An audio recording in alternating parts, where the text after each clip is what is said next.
Hi, my name is Michael Linn, and I'm a licensed professional counselor in Chambersburg with the practice Resolute Counseling.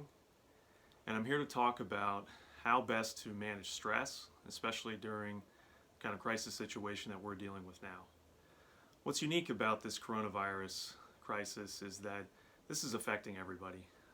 It's not just affecting a small group of people or a town or an area, a lot of times how natural disasters serve.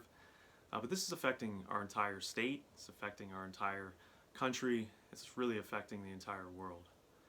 And in my line of work, what I'm seeing is that there are multiple feelings, emotions, thoughts that people are having.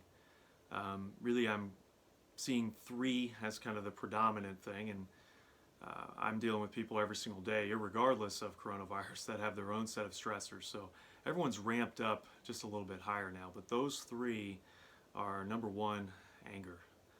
And with so many of the clients that I work with, many of them are not typically very angry people or people that experience high levels of anger. But when you really think about what anger is, it's typically a feeling of injustice.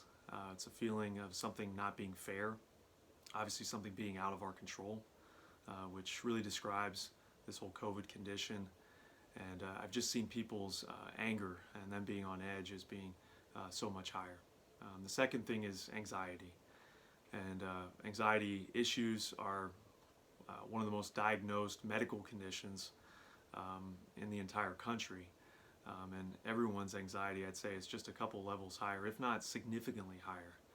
And this can include people now being concerned of contamination, economic concerns, you name it. But everyone's anxiety is just a little bit higher. And again, without having an answer as to when things are going to stop, it's making it that much worse. The third condition would be depression or despair, grief, which kind of all runs together.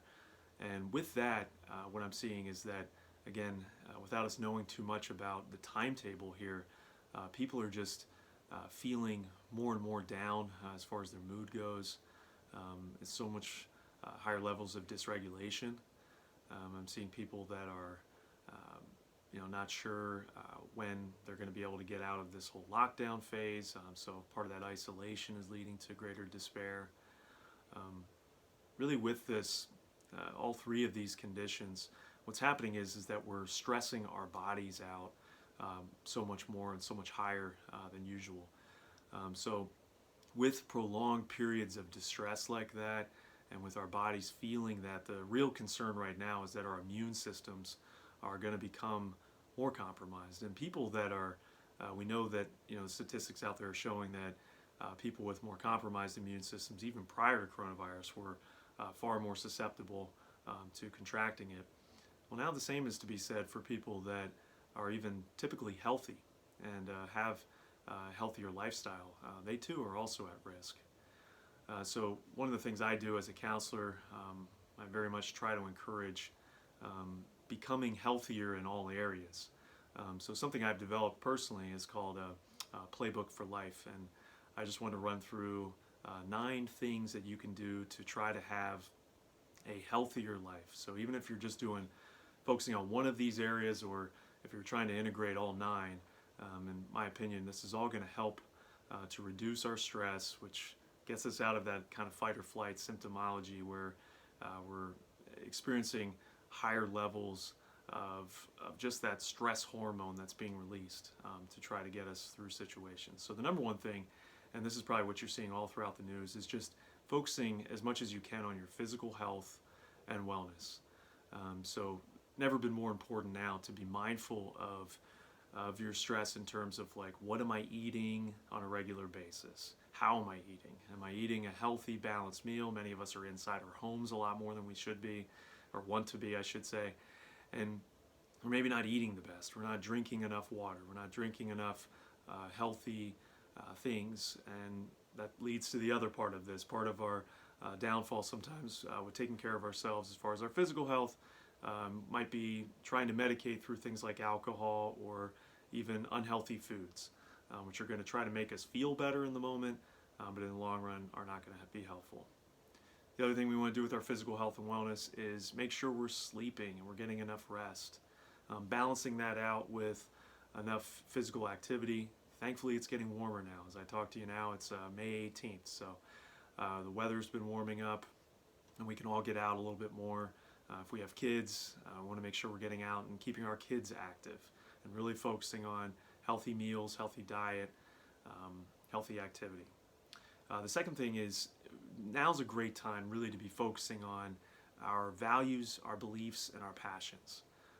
I've been seeing so many people out there that through this period of lockdown, they've really zeroed in on some things that are important to them. They've maybe reprioritized a little bit more. Many of us, and I know I can be included in this, we can get so fixated on work and so fixated on taking care of certain responsibilities. And with having some things change here because of coronavirus, it's caused us to evaluate some things, like what's most important to us. What are some hobbies and activities I'd like to get into a little bit more, and maybe I wasn't spending enough time doing that. So now's a great time to consider how you can make that change. The third thing, and this goes along with just our values and our beliefs, would be gratitude and humility. I find that it's incredibly important right now, and I do this a lot with my clientele. What are some things that we can be very grateful for? And for so many of us, and I can fall into this too, there's been different times throughout these past couple months where I've had a very hard time being grateful for things, and maybe fear took over. And being able to zero in on what we're thankful for, and also having a great deal of humility, because there's so often it can feel like we're deserving of things when maybe we're always not. And it's really important to be able to balance that out, that gratitude and humility. Number 4, we know that even in isolation, we're thankful to have technology, and the connectedness that we have with each other is really important. So the ability to reach out to others that don't live in our household, maybe those that live further away and we wouldn't feel comfortable traveling to get together with, but certainly the connectedness with people within our local community. Find ways to still connect with them physically, maybe to be around them at some level, and then that also leads to the connectedness within our families. If you live within a family, you have more time with family. Now's a great time to take advantage of that and make the most of it. Number 5 would be manage the stress and sufferings of life. I use that word suffering because reality is we all suffer at different points. Many of us are experiencing suffering right now. And the ability to manage that stress and sufferings by taking it very seriously and developing a healthy attitude towards small traumas, but also the bigger traumas in life, is a really important thing to be able to do. The 6th thing is to learn how to be assertive. I work a lot with people on assertiveness training. How can we be more assertive? How can we try to say what we want, mean what we say to each other? And now again is a time that if we're struggling in some way, we have to learn how to be assertive, say what we want, own it in a very healthy way. The 7th thing would be delaying gratification. And I think this is an unbelievable time in learning how to delay gratification, because so many of us want things right now, and we expect things to happen yesterday. And even now, we're being forced to being told that we have to wait for things. There's been vacations that have been canceled. There's been sports seasons that have been canceled. There's been things that have been pushed off until a later date. And we have to be able to trust the process, have confidence in things, and we have to have faith at this point. Have faith that things are going to change and get better, and to learn to wait on something. So maybe we can't purchase that item we wanted. Maybe we can't travel to that place that we wanted to go to. But we have to have an understanding that there's a time and place for things to happen, and that oftentimes if we can wait something out and learn how to get through it, this is going to be a very healthy thing for us. Number 8 would be time management, and I could spend 20 minutes on time management, but one thing I've learned is that how we especially during this crisis situation, how we go through our time and take it very seriously is going to dictate how the day goes. So limiting things like social media, limiting the time that we spend on the computer and on electronic devices. I realize this video is going to be sent out electronically, and I hope many of you will see it, but it would definitely be a big thing that I've learned over the years is how I spend my time is going to dictate often how my brain feels when it comes to how the stress is, but also how well my day is going to go. So try to really manage your time, develop healthier margins to have productive time. This would include all these things that we said about spending time with people that mean the most to you, and spending time maybe in hobbies and activities that are meaningful for you. And the final thing would be, this is kind of a hard one to understand, but stopping the process of self-denial and understand ourselves and our tendencies. Typically the first person we're going to lie to is ourselves, about how much we're struggling with something. Often, I work with a lot of guys. Many of my clientele are men, and men typically have a hard time in knowing what they need. They have a hard time knowing what their problems are, admitting to those things. We have to understand those tendencies that we might have to avoid situations that we should really be engaged in.